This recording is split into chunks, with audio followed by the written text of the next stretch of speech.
What is the best gift you have ever received? What is the best gift you have ever given? A few years ago, Debbie and I gave our youngest daughter, Christy, a gift that she was totally not expecting. When Christy was little, Whataburger for a brief time sold a Whataburger. We bought her one. It was special to her. On a vacation trip, the bear disappeared. It was never found. Many years later on the internet, we found a couple of old Whataburgers and bought them. We have given Christy nicer and more expensive gifts, but we have given her no gifts that received the reaction when she saw those bears. Those bears were one of the best gifts we ever gave. Our text today describes a wonderful gift given to Jesus, a gift that has been remembered now for around 2,000 years. As we come to Mark chapter 14, Tommy South observes, once Jesus has silenced all of his opponents in Jerusalem, things start to get really ugly in a hurry. There is no question that Jesus will die. It's just a matter of when and how.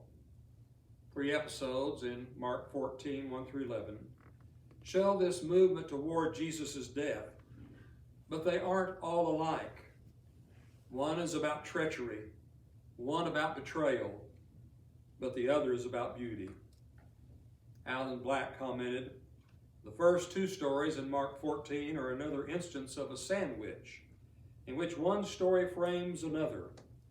In this case, the story of the arrangements for Judas's betrayal brackets the story of the woman anointing Jesus for burial. The contrast is remarkable. In the midst of the story of the arrangements for Jesus' betrayal, Mark breaks to Bethany and a moving counter story. David Garland says of the woman that we're going to talk about, this woman's act of extraordinary adoration is sandwiched between extraordinary malice and betrayal. Our text is Mark chapter 14, verses 1 through 11. Now the Passover and the Feast of Unleavened Bread were only 2 days away, and the chief priests and the teachers of the law were looking for some sly way to arrest Jesus and kill him. But not during the feast, they said, or the people may riot.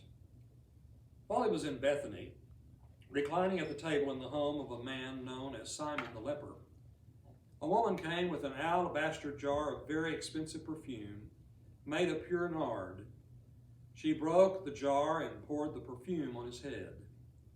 Some of those present were saying indignantly to one another, why this waste of perfume?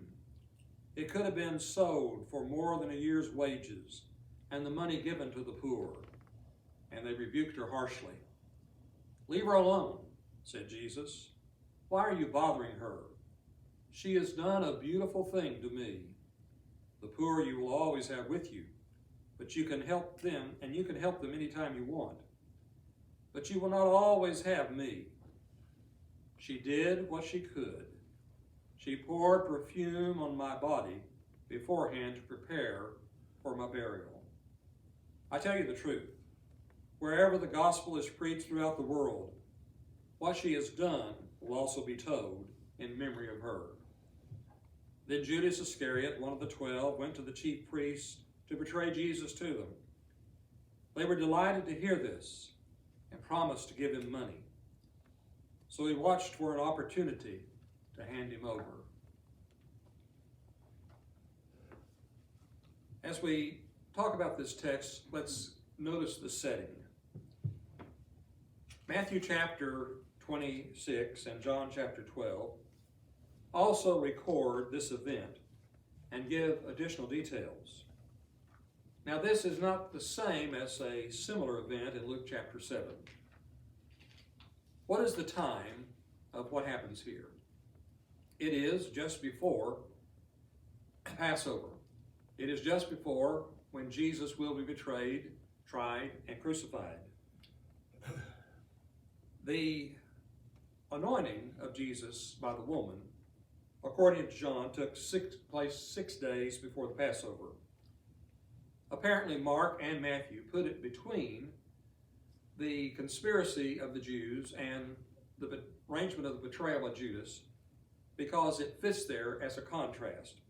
Charles Erdman writes, the anointing of Jesus by Mary may have occurred earlier in the week than the story of Mark suggests, probably with deliberate purpose. It is placed here both to contrast this active, devoted love with the murderous conspiracy of the rulers and the foul treachery of Judas, and also because by the act and the subsequent rebuke, Judas was finally determined to offer the chief priest the shameful help which this narrative shows they needed. There is such a logical relationship in these 3 brief paragraphs, and together they form an artistic transition from the stirring events of the last day of his public teaching to the return of Jesus to die in Jerusalem. We notice as the chapter begins, the Passover, the Feast of Unleavened Bread, were only 2 days away. It's getting very close. The chief priest, the teachers of the law, the religious leaders, in other words, had been wanting for a long time to put Jesus to death. He was a threat to them. They wanted to get rid of him. And so they were still very much concerned about doing that. And they were looking for some sly way to arrest Jesus and kill him. But they said, well, we don't want to do that during the feast, or the people may riot. Yes, it was Passover time. Now, Jerusalem had an estimated population of 60,000 to 120,000 people. Apparently, we didn't have a very good census there, but it was a big city. But during the Passover, an estimated 85,000 to 300,000 pilgrims flocked to the city. Some of them slept in tents, some of them stayed with other folks in and around Jerusalem. But you have here a city that is swelled at Passover time. There was very much a climate for the Jews to riot. They were dominated by a foreign power. They did not like it. They had expectations of a Messiah who would come and free them from this Roman domination. It would not take a great deal to set off a riot. And the religious leaders did not want Rome to come with full force as they would if there was any disturbance. And so they're wanting to get rid of Jesus, looking for a way to get rid of him. But they said, no, we can't do it during Passover, fear of a riot. And we're going to skip down to verses 10 and 11. After the woman anoints Jesus, after that circumstance, we're then told that Judas Iscariot, who was one of the 12, apparently something happens in the anointing of Jesus that just kind of is the last straw with him. John identifies Judas as a thief. Here's a man who had been with Jesus now for about 3 years or so, in constant contact with him. Despite that, he is going to reject Jesus. And after the anointing of Jesus, Judas goes to the chief priest to betray Jesus to them. He says, I'll show you where you can arrest Jesus away from the crowds. They were delighted to hear what is offered. They promised to give him money. And so he watched for an opportunity to hand him over. It's Passover time. The Jewish leaders are trying to get rid of Jesus. They're planning it. Judas is going to cooperate. But we also have here inserted this event. Like I say, John says it happened a few days earlier. Matthew and Mark put it here because it fits so well as the middle of the sandwich. The place of the meal is Bethany. Bethany was a village located on the eastern slope of the Mount of Olives, about 2 miles southeast of Jerusalem. Jesus was often in the home of Mary, Martha, and Lazarus. They were his close friends.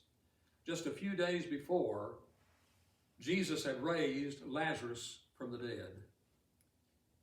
In John's account of this event, folks were at the banquet, some of them were, because they'd heard Lazarus been raised. They had never seen somebody been raised from the dead.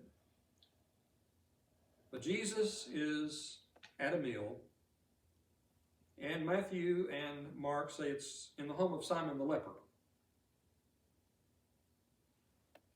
If a person had leprosy, you didn't go and have dinner with them. You didn't go to their house, and more than likely they'd been kicked out of their house to quarters elsewhere. And so apparently Simon had been cured of his leprosy. Perhaps he had been healed by Jesus himself. John's account tells us that Martha was serving. That was her talent. On another occasion, she was busy serving a meal, preparing a meal for Jesus, and Mary wasn't helping her. And Martha sought help from Jesus, and Jesus didn't give her the help she was looking for. But here on this occasion, we see something very unusual happen during the meal. We see the gift. And we see that it is a generous gift. Now, John identifies the woman as Mary, the sister of Martha and Lazarus. And she comes in while the meal is going on. And let's keep in mind that the women would not have been at the table. It was a men's only affair. But she basically comes in during the meal, and she has this alabaster jar of very expensive perfume. This may have been a family heirloom. At any rate, this was an expensive item. The fact that it was put in an alabaster container showed its value. The perfume inside was indeed expensive. It had come from India, made from ingredients from India. She breaks open this container. It wasn't a screw top affair. I don't know if they had those just yet. And when you opened it, you needed to use it all. Otherwise, it would go away. And she pours this over the head of Jesus. John's account says she poured it on his feet. When Jesus replies to criticism about what has happened, Jesus says she poured it over my body. But here is Mary anointing Jesus with this expensive perfume. The smell, the aroma filled the house. It was indeed a generous gift. It was an expensive gift. In fact, the cost would have been about 300 denarii. That was almost a year's wage for the day laborer. And so, Mary does this act, pouring the perfume on Jesus. Well, it was a controversial gift. Some of those present were saying indignantly to one another, "Why this waste of perfume?" John's account tells us that the criticism came from Judas. The other disciples apparently joined in. But the critics said, you know, this could have been sold for more than a year's wage, and the money given to the poor. They rebuked Mary harshly. But we find that this was a timely gift. Jesus rebukes the critics. He says, "Leave her alone. Why are you bothering her? She has done a beautiful thing to me." A beautiful thing. Literally a good work. William Lane said, Jesus' defense of the woman sets her act in perspective. He recognized in the generosity of her gift a beautiful expression of love which possessed a deeper significance than she could have possibly understood. The woman's gift was appropriate precisely because of the approaching hour of Jesus' death. Jesus says, as he continues, the poor you're always going to have with you.